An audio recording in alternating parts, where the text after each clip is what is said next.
Hello everyone, I hope you're all doing well. My name is Kevin Theodoro and I chose to research heart failure for my research project. My initial question was, what is heart failure? I hope you enjoy my presentation. My hypothesis. Before doing any research, I hypothesized that heart failure occurs due to a problem of the contraction of the muscles of the right atrium. As we all know, the right atrium is where all of the blood flow in the body begins. Deoxygenated blood enters the right atrium through the inferior and superior vena cava. It then enters the other chambers of the heart, the lungs, and ultimately to the rest of the body. Because of this problem of the contraction of the right atrium, I believe that blood flow would be reduced. This could cause the heart and other organs to fail because of the lack of blood. The image depicted to the right is what I thought heart failure was prior to doing any research. My hypothesis turned out to be partially incorrect. What is heart failure? So now you may be asking yourself, what is heart failure? Well, heart failure is also called congestive heart failure, or abbreviated as CHF. The name congestive heart failure is not very helpful because it does not give an accurate definition of what this condition is. It does not mean that the heart has failed to work or has stopped functioning. It is actually a chronic and progressive condition that means that the muscles of the heart do not pump blood as well as it should. These two videos from the American Heart Association compare and contrast a normal, healthy, well-functioning heart and the heart of a patient diagnosed with heart failure. Here are the videos. This is the normal heart. And this is the heart of a patient diagnosed with heart failure.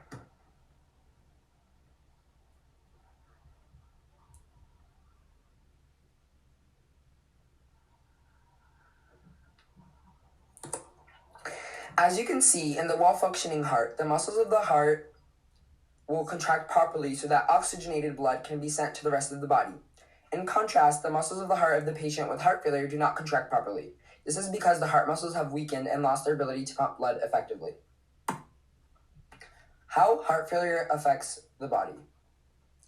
Heart failure can negatively impact the body in many ways. The heart is amazingly smart because it tries to compensate for these issues. Things that can happen in the body as a result of heart failure include, well, obviously the heart will not pump blood properly. This is the definition of heart failure. The heart will also beat faster to try and compensate for the loss of blood flow. The heart may enlarge to contract more strongly. Blood flow will go to the most important organs, such as the heart, the brain, and the lungs. If you think about it, this is extremely important.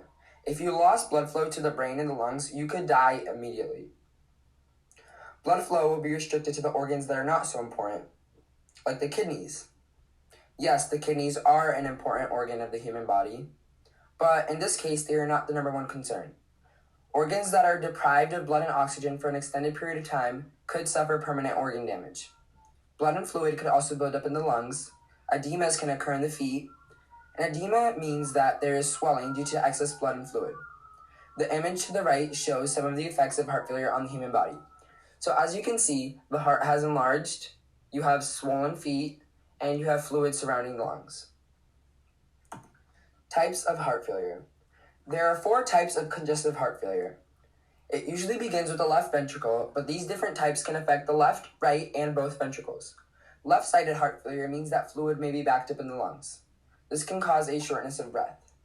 Right-sided heart failure means that fluid may be backed up in the feet, legs, and abdomen. This can cause edemas or swelling due to excess fluid. Systolic heart failure means that the left ventricle does not contract normally. Less blood will be pumped out of the ventricle. Diastolic heart failure means that the left ventricle does not relax normally. This means that less blood will fill up in the ventricle, which would allow for less blood to be pumped out. Systolic and diastolic heart failure are the main types of heart failure. The image shows the difference between systolic and diastolic heart failure. So this is systolic heart failure, and this is diastolic heart failure. Stages of heart failure. There are 4 stages of heart failure, with stage A being the least severe and stage D being the most severe. Stage A heart failure means that you are in pre-heart failure. You are at risk for heart failure due to family history or other underlying medical conditions. You show no signs or symptoms of heart failure. Stage B heart failure also means that you are in pre-heart failure. You have some kind of heart disease, but you show no signs or symptoms of heart failure. Stage C heart failure means that you now have heart failure. You have begun showing signs and symptoms of heart failure. Stage D heart failure is the most advanced and severe type of heart failure. At this stage, treatments do not typically work. The image shows the progression of heart failure through the 4 different stages. So it originates with stage A, and then stage B progresses to stage C, and eventually the most advanced type, stage D. Causes and risk factors of heart failure. Heart failure usually begins with some kind of underlying medical condition. These conditions can damage and weaken the muscles of the heart. Coronary artery disease is a condition that causes plaque to build up in the arteries of the heart. The arteries will narrow and blood flow to the muscle of the heart will be reduced. Myocardial infarction, or more commonly known as heart attacks, are known to cause heart failure. This condition occurs when an artery that supplies blood to the muscles of the heart gets blocked, and the muscle tissue can eventually die. Hypertension, or as we all know, high blood pressure, is a risk factor for developing heart failure. When the pressure in the blood vessels are too high, the heart pumps harder than normal to keep the blood circulating. When heart valves do not open and close at the correct times, the heart must pump a lot harder to keep the blood circulating. Congenital heart defects is when a person is born with heart chambers that do not function correctly. The functional parts of the heart have to compensate for that loss. Arrhythmias are irregular heartbeats that can eventually overwork and weaken the heart muscles. Patients with diabetes are at high risk for heart failure. They tend to develop arrhythmias, which can cause heart failure. Patients who are obese cause the heart to work much harder than it should, weakening the muscles. Cardiomyopathies are any general damage to the muscles of the heart, which will obviously lead to heart failure. Tobacco and alcohol use are also common risk factors for heart failure. The images to the right show a myocardial infarction, or a heart attack, as seen in image 1, and a coronary artery disease, as seen in image 2. You can see the fat buildup in the arteries. Preventing heart failure. Heart failure can be prevented. Quitting smoking, avoiding alcohol, staying active, maintaining a healthy diet, managing stress, getting proper sleep, and controlling blood pressure are all ways to prevent heart failure. These ways of preventing heart failure can also greatly improve your overall health. The image to the right shows ways in which you can prevent heart failure: quitting smoking, maintaining blood pressure, and eating a healthy diet.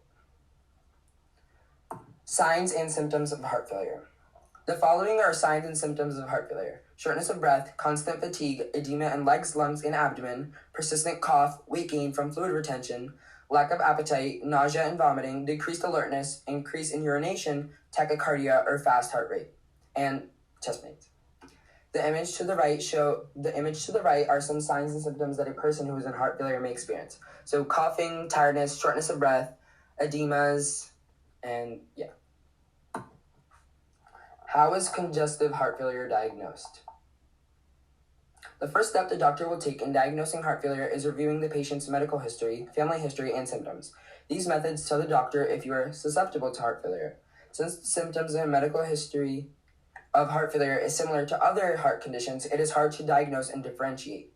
To get an accurate diagnosis, the doctor may run the following tests: an electrocardiogram, or EKG, or ECG, which will create a graph of the heart's rhythm. Chest x-rays will take pictures of the heart, ribs, and lungs. This test will tell the physician if the heart is enlarged.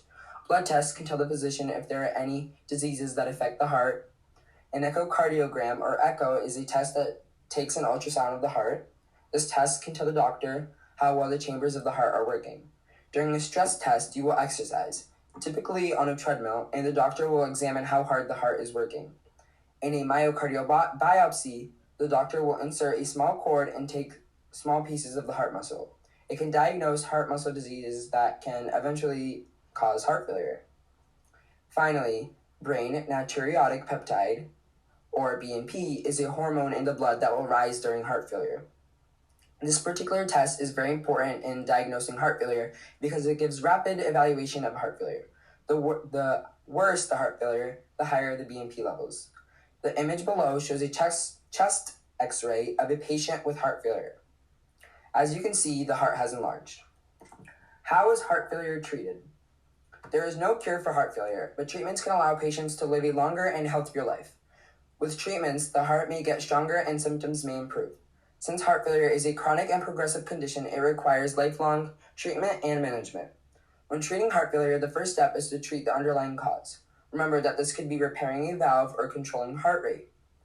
After treating the underlying cause, heart failure is usually treated with medications and sometimes with the use of surgeries and medical devices.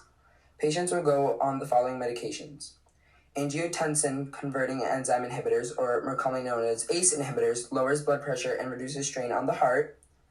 Beta blockers' main function is to slow down heart rate.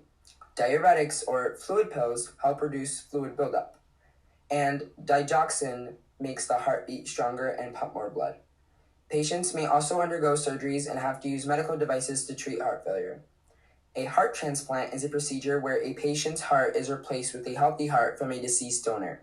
This procedure is done when someone is in end-stage heart failure and other treatments have failed. An implantable cardioverter defibrillator, or ICD, is similar to a pacemaker. It is implanted under the skin of the chest with wires through veins and to the heart. It uses electrical pulses to correct irregular heart rhythms. A ventricular assist device, or VAD, is a mechanical heart pump that will pump blood from the heart to the body. The image shows an ICD device, so you can see the ICD generator and the wires going through and eventually to the heart. Statistics. The following are some statistics from the CDC and Cleveland Clinic about heart failure. Unfortunately, in the United States, congestive heart failure occurs in about 6.5 million adults. According to the CDC, heart failure was the contributing cause of 1 in 8 deaths. Older individuals tend to develop heart failure more often than younger individuals. Heart failure is common in both males and females, but women usually have it harder than males. Congestive heart failure is the leading cause of hospitalization in individuals over the age of 65, and about 50% of individuals with heart failure have a life expectancy of less than 5 years. Of course, this is depending on how severe the heart failure is at the time of diagnosis.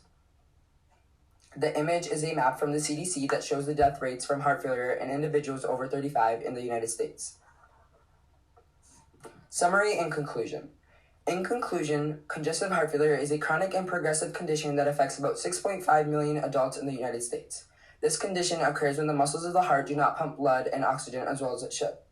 This can have serious consequences. There are 2 main types of heart failure: systolic and diastolic heart failure. There are 4 stages of heart failure, with stage A being pre-heart failure and the least severe, and stage D being advanced heart failure and the most severe. This condition usually begins with some kind of underlying health condition, but it can be prevented. It is diagnosed by running tests and reviewing medical history and symptoms. The main symptoms of congestive heart failure include shortness of breath, edemas or swelling, and fatigue. There is no cure for heart failure, but treatments can help. Patients are treated with medications and may have to undergo surgeries and have to use medical devices.